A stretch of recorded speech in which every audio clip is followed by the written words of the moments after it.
Hi everybody, my name's Sam. Welcome to my channel Frugalisama, where I talk about all things sewing, specifically dressmaking, and today is day 32 of 100 days of sewing. I'm going to talk about how to use the timer to motivate you to get into the sewing room and to get more things done. But first of all, I'd just like to say thank you to everyone who's subscribed so far.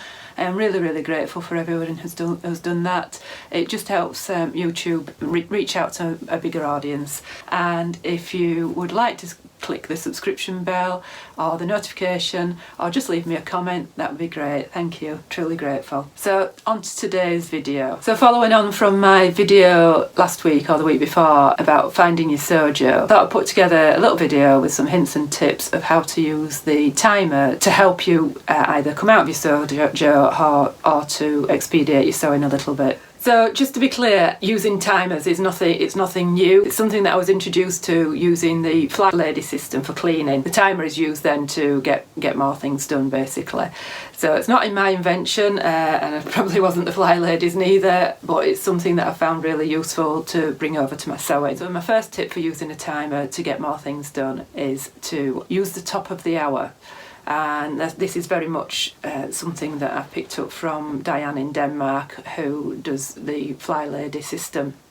And that is just to motivate yourself. If you really don't want to do anything, just pick an hour, just say 12 o'clock, and just say, right, at 12 o'clock I am going to sew for X amount of minutes, and set your timer. So that's just one way of doing it, and it just sort of gets you motivated and back into the sewing room. You can do it for any length of time. It doesn't have to be 20 minutes, but whatever you've decided. That's just one way of doing it. My next one is knowing how long it actually takes to complete a sewing task. For example, sometimes you might talk yourself out of starting sewing if you think it's going to take too long. So next time you sew up a hem or put in a zip or something like that, just set your timer and see exactly how long it actually takes.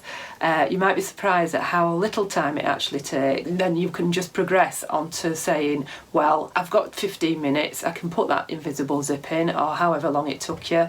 I'm not saying it takes me 15 minutes, but however long it took you, sometimes you just think, I've only got an hour, I haven't got time to do this, but actually it only takes you 15 minutes and you can get a lot more done. So my next tip is something that I've talked about before, and that is setting aside an hour. So set your timer to a certain amount of time. So set your timer to either 20 minutes or an hour and just get your head down and crack on. It is really surprising at how much you can get done in an hour, but if you've only got 20 minutes, just use your 20 minutes. For me, this is what I do. I will set my timer for an hour and I don't touch any social media, and I just get my head down and sew, and it is incredible how much you can get done. And you're not faffing about, you're not faffing with your phone, you're not answering the telephone, you're not getting distracted by other things, and it is a really good way of getting through things. So maybe getting out your sewing equipment is something that puts you off actually getting into the sewing room, and that goes back onto just timing how long it actually takes you to set up your equipment. Just set your timer and just see how long it takes to get that sewing machine out of your cupboard and get everything set up. You might be surprised at how little time it takes. It might only take 2 or 3 minutes, and when you're in your head you think, I've only got 20 minutes, it's going to take me 10 to set it up and another 10 to put it away, it's not worth getting it out. So one final tip, and that is going back to the Fly Lady system. It is actually using the timer for cleaning.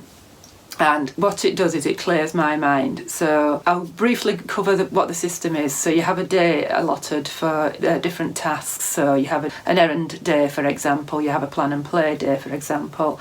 On your errand day, you'll make sure that when you go out of the house, you're doing the shopping, collecting dry cleaning, going to the chemists, going to the library. On your plan and play day, then you're writing your shopping list so that you're not floundering when you go to the supermarket. Each week I have an hour cleaning, and you might think that's not a lot of time to do your cleaning, but there are other elements to it. So you do 20 minutes here and there in the zones. A big key to the Fly Lady system is cleaning in zones. So you will do 20 minutes here and there over the course of the week, and it's quite surprising how you keep up to it. I'm not claiming that my house is the cleanest ever, but I get it done. And what that does is, by getting my cleaning done first thing in the morning, I've cleared the decks, and I can crack on with sewing without feeling guilty. So I do that on either a Wednesday before I go to work or a Thursday morning when I'm off work. And on a Friday I will have a 20-minute bathroom clean. I do a swish and swipe a couple of times a week as well, so the basin and the toilet gets cleaned in between. So 20 minutes in the bathroom, it gets it done really quickly. How it helps me is basically it clears my schedule so that I can actually get down and stuck into sewing without actually feeling guilty. I'm not here to promote it or anything, but that's just I thought I'd just mention it because I thought it might help other people. I know that if I'm sat sewing and I'm thinking I should be doing this, I should be doing that, but I know that on Friday, for example, I'm going to clean the bathroom, so I don't have to think about it until Friday. It just helps me along a bit. So on that note, I'm going to leave you because I've only got 5 minutes myself today to record. We've just about done that, I think. So hopefully this has been helpful. If you've got any more ideas of how you can use a timer to get more things done or to revive your SewJo, please leave me a comment below and I will put some more together and we will have a little discussion below. I really like reading your comments below, so please don't be shy and share your thoughts. Thanks for watching. Bye.